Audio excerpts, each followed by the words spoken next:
राम राम। मन जाहि राचो मिलहि सो बरो सहज सुंदर सावरो। इस प्रकार से सीता जी माँ आदिशक्ति पराम्बा भगवती को अपनी प्रार्थना निवेदित करती है और तत्काल तत्क्षण एक पुष्प आकर के भगवती को प्राप्त होता है और भगवती उसे माँ परम्बा का आशीर्वाद मान लेती है। बड़ा चित्रण करते हैं ऐसे सीन्स का, सीनरीज का सीरियल वाले। भगवती माँ सीता को जो पराम्बा माँ भगवती का पुष्प अथवा पुष्पमाला आशीर्वाद स्वरूप प्राप्त हुई थी, वो वास्तविकता में पराम्बा माँ भगवती ने धारण की थी। शिव विग्रह पर चढ़ा हुआ कोई पुष्प नहीं था और वह पुष्पमाला ऐसी थी जो मुरझाए नहीं कभी भी। कदाचित माँ सीता के अवतार काल पर्यंत वो पुष्पमाला कभी मुरझाई नहीं होगी। वो दिव्य पुष्प थे। तो एक बात जो कल के विषय को आगे बढ़ाता हूँ वो ये भी है कि भगवती का जो आशीर्वाद प्राप्त हुआ माँ सीता को, जब सामान्य भगवत भक्त भगवान के हाथ जोड़े और फूल कोई गिर जाए तो ये मानना चाहिए फूल का बैलेंस बिगड़ गया, फूल का संतुलन बिगड़ गया और फूल गिर गया। ये नहीं मानना चाहिए कि फूल जो है गिर गया और हमें मनोरथ प्राप्त हो गया। यूँ करके कोई कर रहे और मान लो फूल गिर गया, बैलेंस बिगड़ गया। अच्छा, ये देखें ना, मनोरथ करता है भगवत भक्त, भगवान के आगे जाता है तो निश्चित बात है कि हमारे यहाँ समझी जाती है कि कुछ मांगना, कि भगवान के यहाँ गए थे, बेटा क्या मांगा, छोटे बच्चों से कहते हैं। तो भगवान के यहाँ मांगने के लिए कोई जाएगा क्या है?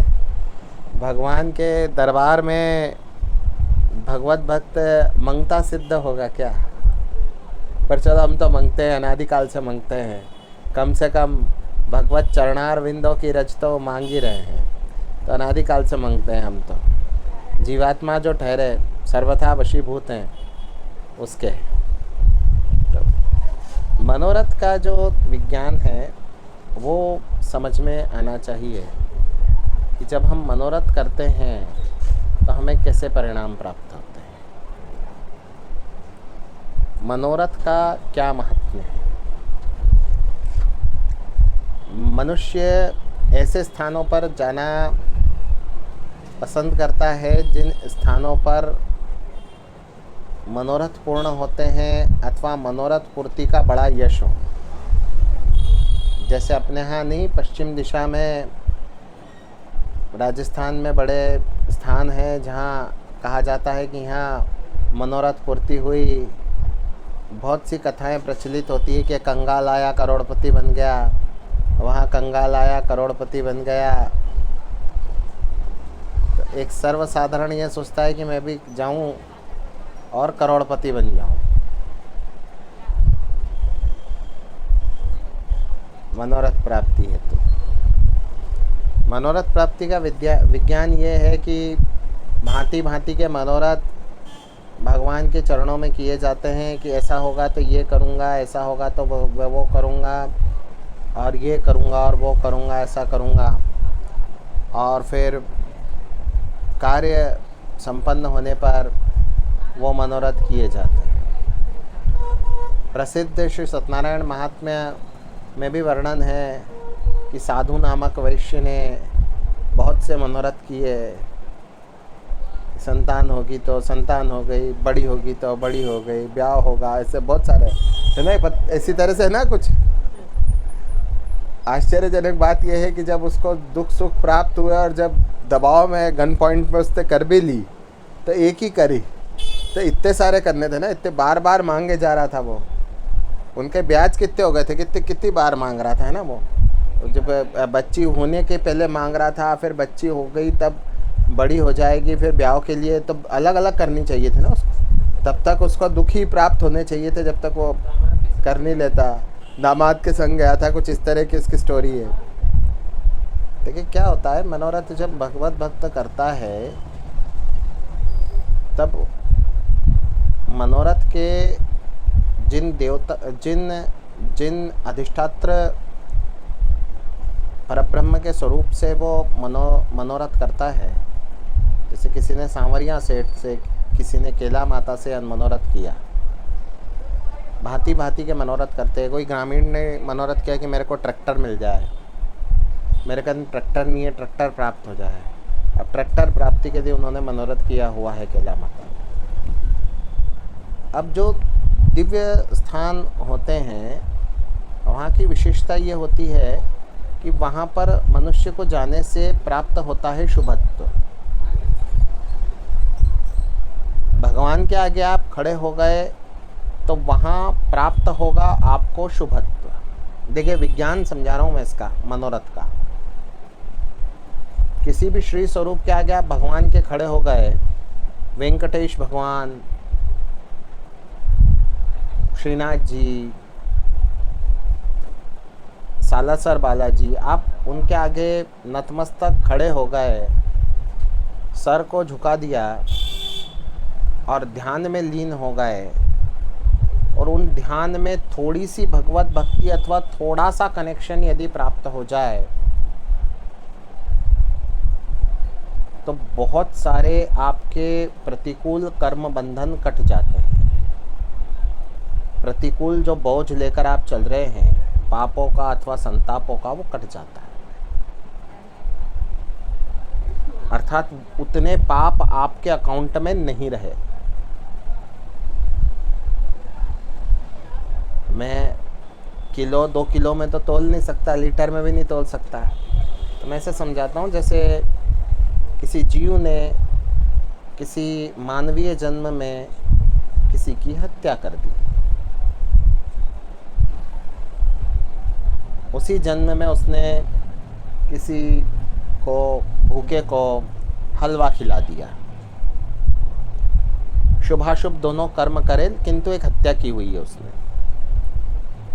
अब अगला जन्म प्राप्त हुआ, उसमें भी उसको जो जैसा भी जन्म मिला उसमें उसने अच्छे बुरे कर्म किए। अच्छे भी उसके साथ चलते गए, बुरे भी उसके साथ चलते गए। तो जो गठरी लेके चल रहा है साथ में, उसको अभी अभी रिसेंटली मानव जन्म प्राप्त हुआ और वो सालासर बाबा जी के समक्ष उपस्थित हुआ। अब यहाँ सालासर बालाजी के समक्ष उसने सिर झुका करके नमस्कार किया। अब इन बड़े प्रसिद्ध क्षेत्रों की विशेषता क्या है ये मैं बताता हूँ। सबसे बड़ी विशेषता रहती है वहाँ का माहौल। अगर वहाँ का वातावरण ठीक ठीक है तो मनुष्य में भगवत भक्ति अपने आप प्रस्फुटित होती है, क्योंकि वहाँ का वातावरण ऐसा होता है कि एक की भक्ति को देख के दूसरे की भावना जागृत होती है, अथवा विचार जागृत होते हैं, अथवा मनुष्य कहीं ना कहीं ऊर्जान्वित होता ही है इन भावनाओं से। तो जो हो, कुछ अहेतु की कृपा हो, वो गया और उसने एकाएक बहुत वातावरण देखा और देख करके वो बड़ा सिर झुका के खड़ा है और 5 मिनट सिर झुका के खड़ा रहा। चाहे उसने मनोरथ किया चाहे नहीं किया, वैसे 99% लोग मनोरथ करते हैं। चलो इन साहब ने भी, इस जीव ने भी मनोरथ कर लिया, कुछ भी चीज़ मांगी कि मेरी बेटी का ब्याह हो जाए। बेटी का ब्याह नहीं हो रहा, उसने कहा बालाजी मेरी बेटी का ब्याह हो जाए। बालाजी मेरी बेटी का ब्याह हो जाए।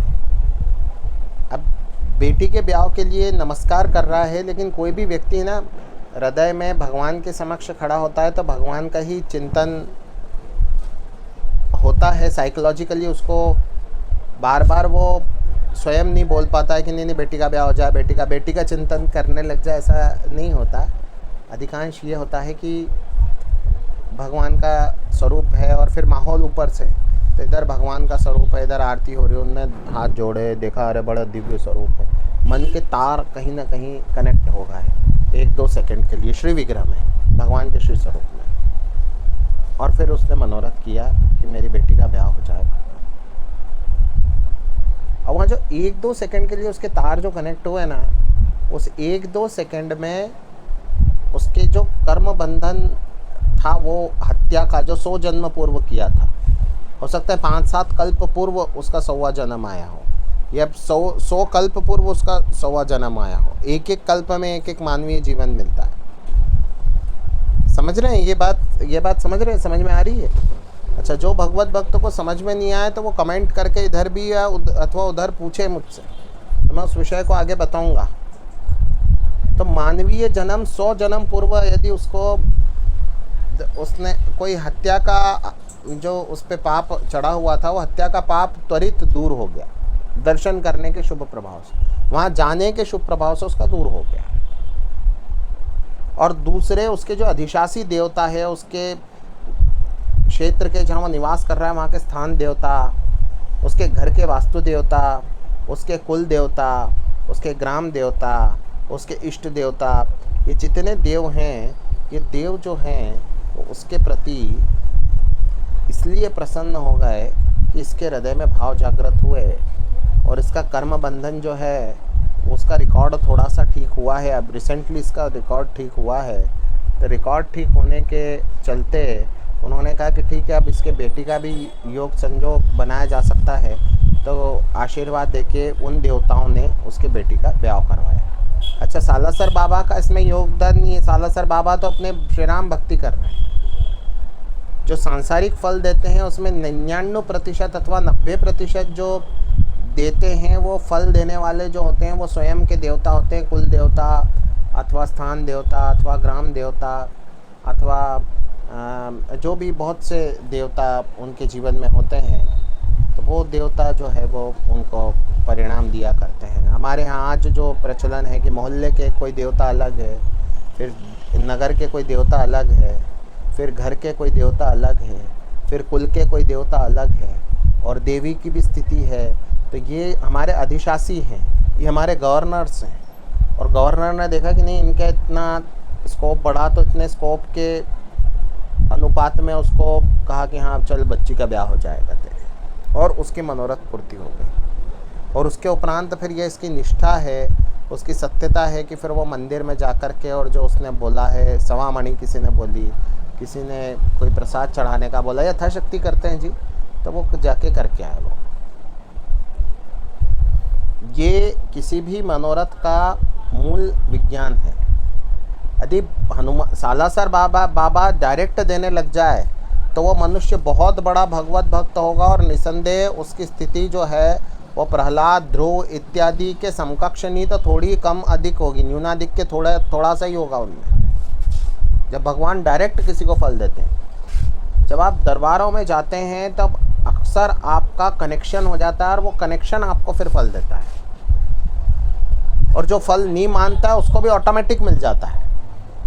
कुछ मांगो नहीं, उसको भी ऑटोमेटिक मिल जाता है कि अरे इसकी सबसे बड़ी जो इच्छा है, सबसे बड़ी इसकी जो चाहना है वो ये है कि इसको मकान की प्राप्ति हो, उसको दुकान की प्राप्ति हो, उसको इसकी प्राप्ति हो, उसको उसकी प्राप्ति हो, तो उसको तुरंत जो है उस तरह से उसको प्राप्त हो जाता है।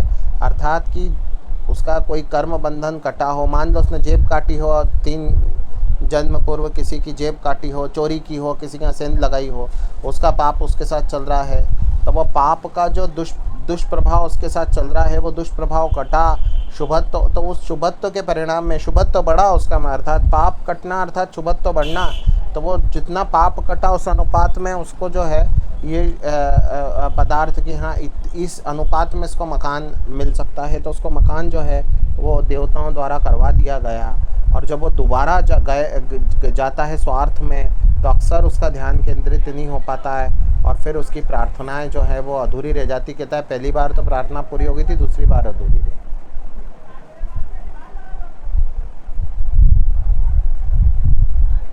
अर्थात प्रार्थना पूरी तब होगी जब आप दरबार में जब जाओगे और आपका कनेक्शन बनेगा, अथवा घर में कोई बैठा है और उसका कनेक्शन बना, कह रहे भगवान, तो वो जो आपका कनेक्शन बनेगा वो कनेक्शन आप में शुभत्व देगा, और वो आपके कर्म बंधन का जो रिकॉर्ड है उसको ठीक करेगा। और जब आपका रिकॉर्ड ठीक होगा तो आपको फिर पदार्थों की प्राप्ति होगी सांसारिक पदार्थों की प्राप्ति बहुधा ऐसे ही होती है, क्योंकि वो बहुत क्षणिक और क्षीण श्रेणी के पदार्थ होते हैं। चाहे आप किसी बड़े धन्ना सेठ के, आज के कोई बड़े से बड़ा धन्ना सेठ, आपने कह दिया बिल गेट्स की संपत्ति, मुकेश अंबानी की संपत्ति ले लो, तो बहुत छोटी सी बात है, वो देवता ही दे सकते हैं, उसमें बिल्कुल हस्तक्षेप की आवश्यकता नहीं है परब्रह्म के उन स्वरूपों को जिनके यहाँ हम दर्शन करने जाते हैं। जैसे हम महाकाल भगवान के यहाँ गए, तो महाकाल भगवान के यहाँ जाकर के हमने सिर झुकाया, वो सिर झुकाना पर्याप्त है। इसलिए मैं भी बहुधा कहता हूँ कि दर्शन करना चाहिए। मांगने में तो क्या है, स्वयं अपने को प्राप्त हो जाता है। पर चलो किसी ने मांग भी लिया अथवा नहीं मांगा, कनेक्शन जो बन जाता है, जो वो establishment of connection, establishment of एक हमारा संवाद स्थापित होता है जब भगवान से, चाहे वो एक नैनो सेकेंड के लिए हुआ हो, तो उससे बड़े से बड़े हमारे पाप कटते हैं और उसके उपरांत फिर पुण्यों का उदय होता है। और जब पुण्य काल का उदय होता है तो फिर चाहे बुरा भी समय चल रहा हो, किसी की दशांतर दशा प्रतिकूल भी हो, तो ऐसे में भी उसको पदार्थों की प्राप्ति हो जाती है। कई बार होता नहीं होता, देखा होगा कि कई बार प्रतिकूल दशांतर दशा में भी मनुष्य को पदार्थों की प्राप्ति हो गई। कह रहे अभी तो समय अनुकूल नहीं चल रहा है, 50 जगह से जूते पड़ रहे, फिर भी थोड़ा बहुत मिल गया। रेगिस्तान में कमल खिल जाना तो उसके ही हाथों में है। तो ये विज्ञान को समझना आवश्यक है और कनेक्शन की सत्यता को समझना आवश्यक है। तो फिर जिसका कनेक्शन बहुत देर तक हुआ करता है उसका क्या कहना है, जो भगवान की स्मृति में अश्रुपात करते हैं उनका भी फिर क्या कहना। किंतु ये हरगिज नहीं है कि आप जाओ और फूल गिरे तो आप उठा लाओ अथवा मंदिर से माला लेके निर्माल्य का अपमान करो। इस विषय पे तो मैं कल बोला था और आगे और बहुत बोलना है। श्री कृष्ण गोविंद हरि।